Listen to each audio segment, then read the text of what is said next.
मौजूद साथियों अस्सलाम वालेकुम। मां आहियां हुसन अब्बास।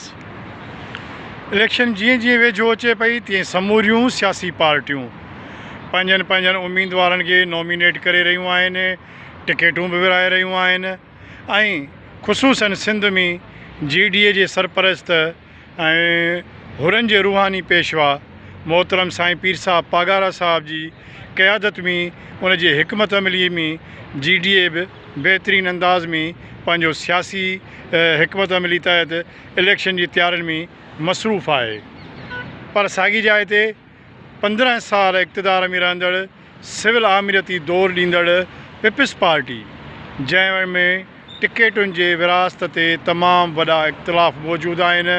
हर तक ते नंढे वॾे तक ते हर ज़िले में हर शहर में पीपल्स पार्टीअ जा भोतार उन्हनि दर्जननि जे हिसाब सां फारम भराया आहिनि ऐं उहे सभु जा सभु टिकेटुनि जा जेको आहे सो ख़्वाहिशमंद आहिनि, उम्मीदवार आहिनि ऐं उहे पंहिंजे पंहिंजे तरीक़े सां वर्क बि कनि पिया। पर टिकेट कंहिंखे बि न मिलण जो आसिरो न हुजणु सबबि उहे उम्मीदवार हिक ॿिए जे ख़िलाफ़ु पंहिंजे वाठनि जे ज़रिए मीडिया ट्रायल बि कनि पिया, कैंपेन बि हिक ॿिए जे ख़िलाफ़ु कनि पिया ऐं हिक ॿिए जे ख़िलाफ़ु ऐं पंहिंजे हक़ में लॉबिंग बि करे रहिया आहिनि। सिंध में तक़रीबन सॼी सिंध में GDA, मुस्लिम लीग नून ऐं JUI ॿिया आज़ादु उम्मीदवार उन्हनि फारम भराया आहिनि ऐं उन्हनि जो जेको प्रोसेस आहे उहो कंप्लीट थी चुको आहे। टिकेटूं बि अनाउंस थियनि पियूं पर पीपल्स पार्टी में 1.5 लाख बरक़रार आहे। इहे ख़बरूं ॿुधण में आयूं आहिनि त पीपल्स पार्टी जे अंदरि फरियाल टालपुर साहिबा, ज़रदारी साहब, बिलावल साहब उन्हनि जा हिकिड़ा अलॻि अलॻि ग्रुप आहिनि।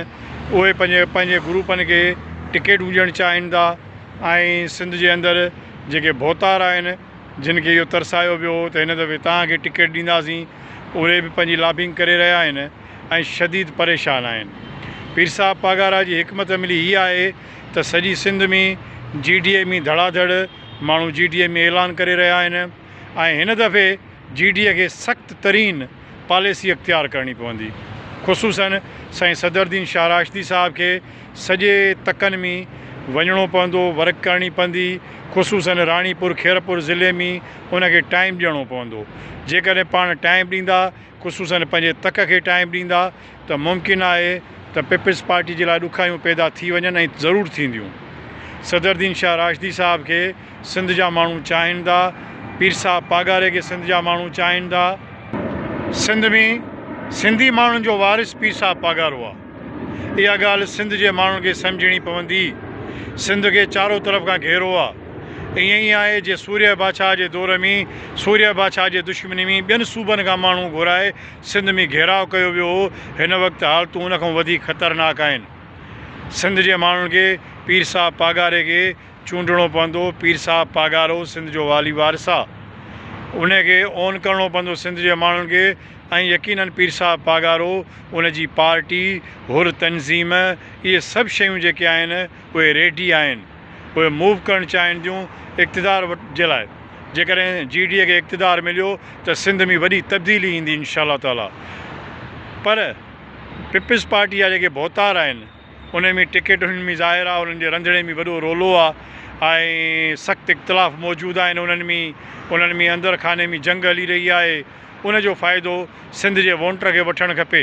चमचागिरी ऐं भड़वतगिरी हाणे सिंध जे उन्हनि वाठनि चमचनि खे छॾिणी पवंदी जिन स्कूल, इस्पतालूं, रोड, डेवलपमेंट, बिजली, गैस, नौकरियूं का शइ न ॾिनी आहे।